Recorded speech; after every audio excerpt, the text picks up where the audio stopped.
something, when there's something particularly complex happening, when I have to get my thoughts in close formal order. And so I did that this week. I wrote an article for The Telegraph.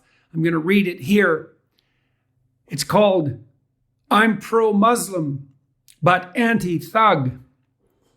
Over the past few years, I've engaged in a continual dialogue with people across the spectrum of Islam, from Ayaan Hirsi Ali, who left her religious upbringing behind, through moderates such as Mustafa Akyol and Hamza Yusuf, and with forays into the more conservative side, with Muhammad Hijab, for example, a rather temperamental young Muslim, not without his influence in the UK. I have done this because I believe that Jews, Christians, and Muslims share more in common than in division, and because I know that since there is no such thing as a world without religion, we all must do what is best with what we have been bequeathed. I find myself in some arguably serious online trouble this week, nonetheless, although I realize I'm far from alone in this, because I indicated my desire that the authorities in Israel give the terrorists who invaded their land and tortured and killed their citizens the hell that they most truly deserve. How could I say such a thing while simultaneously maintaining my desire for a rapprochement between the peoples of the Abrahamic tradition? Let us begin that discussion by rendering unto Caesar what is Caesar's, and unto God what is God's. The attack on Israel last week by the monsters of Hamas occurred, as far as I am concerned, not because Muslims and Jews must, by religious necessity, be at each other's throats, but because Iran, a country run by thugs and deemed so even by its own people, has become very concerned that the rulers of Saudi Arabia will continue in their laudable attempts to formulate a productive peace with Israel. 4 Arab countries recently signed the Abraham Accords, a Trump-era initiative that should have garnered that ex-president, for all his manifold faults, a Nobel Peace Prize, at least in a world where the likes of Barack Obama were deemed worthy of such an honor. Behind the Arab signatories, who were essentially the United Arab Emirates, Bahrain, Morocco, and Sudan, stood the Saudis, without whose tacit agreement no such steps would have been taken, and everyone knew it. Joe Biden and the Democrats had a historic and unparalleled opportunity to bring the Saudis into the fold soon after they took power from Trump. Instead, demonstrating an almost miraculous short-sightedness, they alienated that sometimes troublesome Middle Eastern power almost immediately after adopting office, choosing instead of peace the opportunity to deny to the previous president of the United States any of the honor he most truly deserved for his revolutionary breakthrough, one that had been deemed utterly impossible by the blinkered fools who ruled the State Department for decades. To say it again, the Saudis would have come aboard the great ship of the Abraham Accords 2 years ago had Biden seized the opportunity. Instead, he and his fellow Democrats downplayed the significance of the Trump administration's cardinal achievement, just to score the cheapest and most expensive of political points. And here we are again, in consequence, drowning in the blood of many, Israeli and Palestinian alike. Despite being snubbed in a truly provocative manner and their consequent and justified anger, remember the Saudi unwillingness to provide the U.S. with additional oil when Biden asked? Remember their recent flirtation with China? The Saudi leaders have been strongly considering the continuation and extension of the Abrahamic peace process. In consequence, the totalitarian mullahs of Iran have been driven to desperation, knowing full well that such an agreement would undermine and isolate them fatally. This is the same Iran, by the way, that the Democrats under Biden have utterly failed to resist and control, continuing a pattern well established by the aforementioned Nobel laureate Obama. And what of Iran? Is it a shining star in the Islamic firmament? Or is it a country hag-ridden by a pathologically self-serving criminal kleptocracy, religious in name only? Let's turn to psychology for a moment to answer that question. There is a form of psychopathology well detailed in recent years, the veritable place where psychological instability meets evil itself.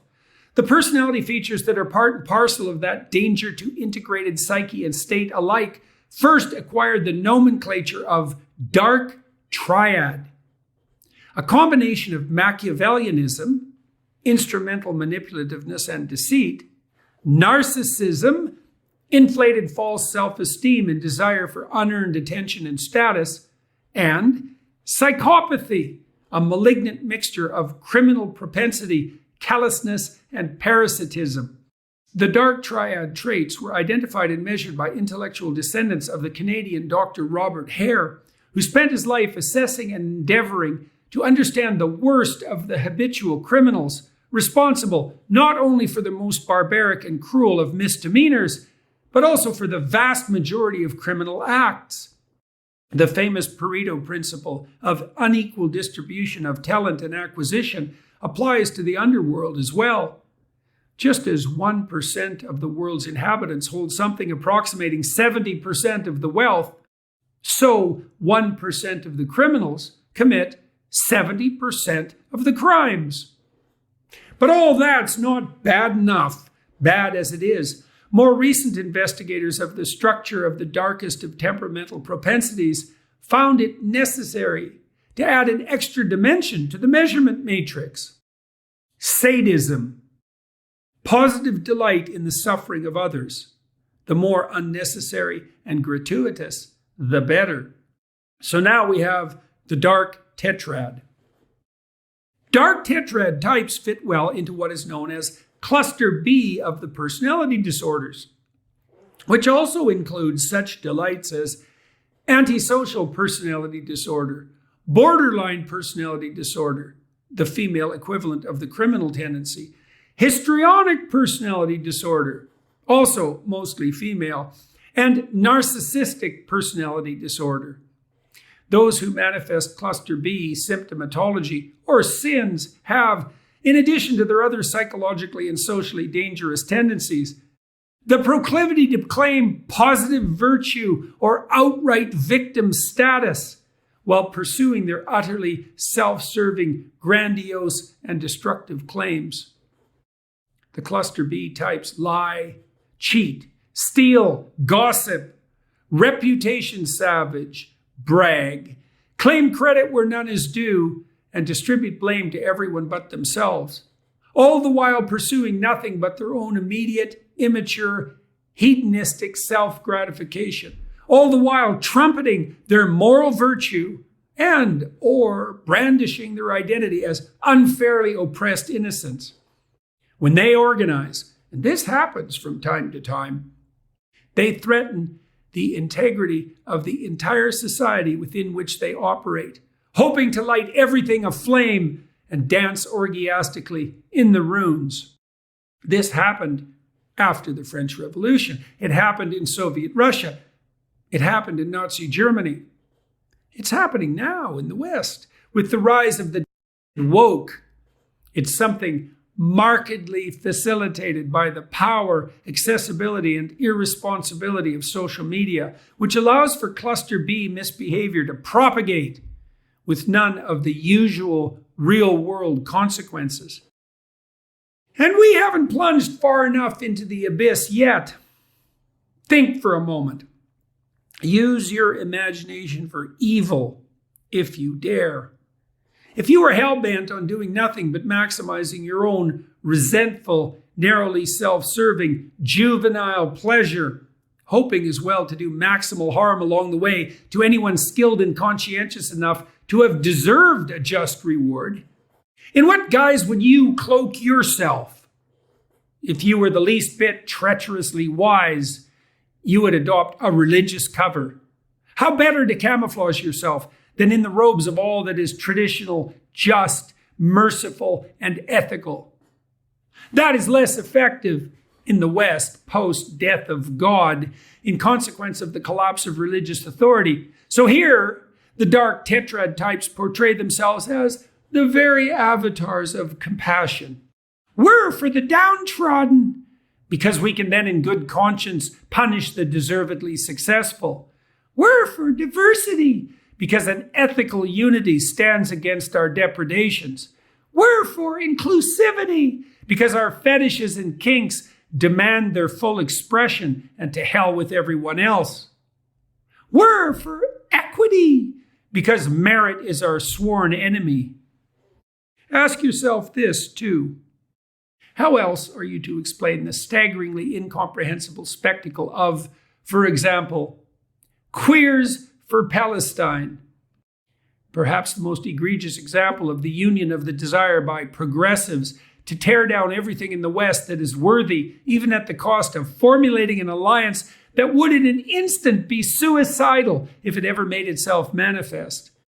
And for those Muslims thinking that it's the evil Jews trademark registered, is Iran your idea of a worthy Islamic state?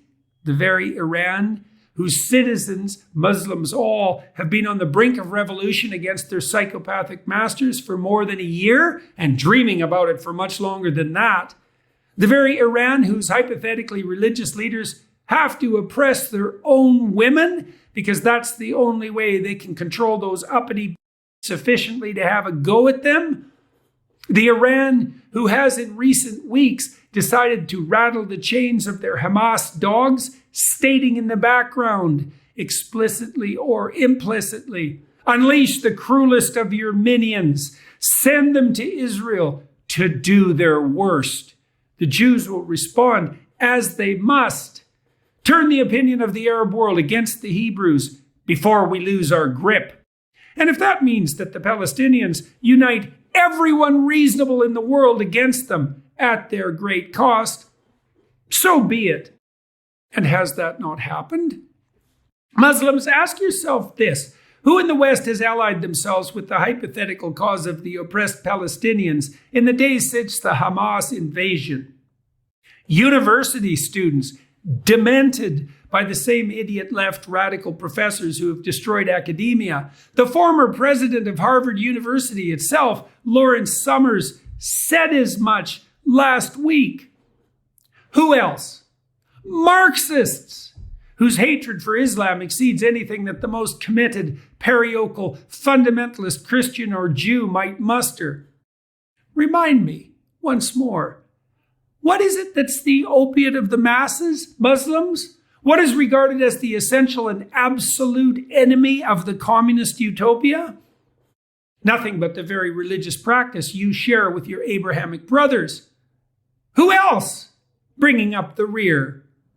The increasingly delusional alphabet brigade, the LGBT2s, SL, QQ, etc. community, foolish and blind enough to assume that commonality of hypothetical oppression is enough to unite it somehow with the mullahs of Tehran and the gangsters of Hamas.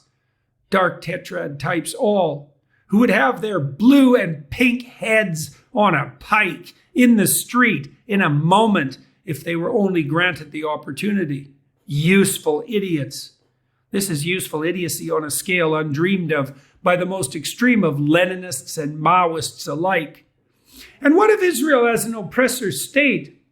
Well, the Palestinians who live in Israel proper are certainly a lot better off by any standard than the Palestinians who live in Gaza, despite the fortune that has been sent to that blighted area, all of which, for all intents and purposes, has been funneled into the secret and not so secret bank accounts of the dark tetrad religious leaders who parade their lying virtues so successfully.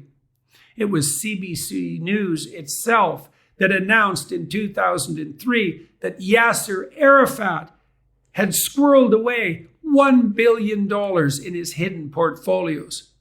Anyone who doesn't think the same thing is happening now, and that goes for Ukraine too, folks, is a fool whose blindness is leading them into the proverbial pit.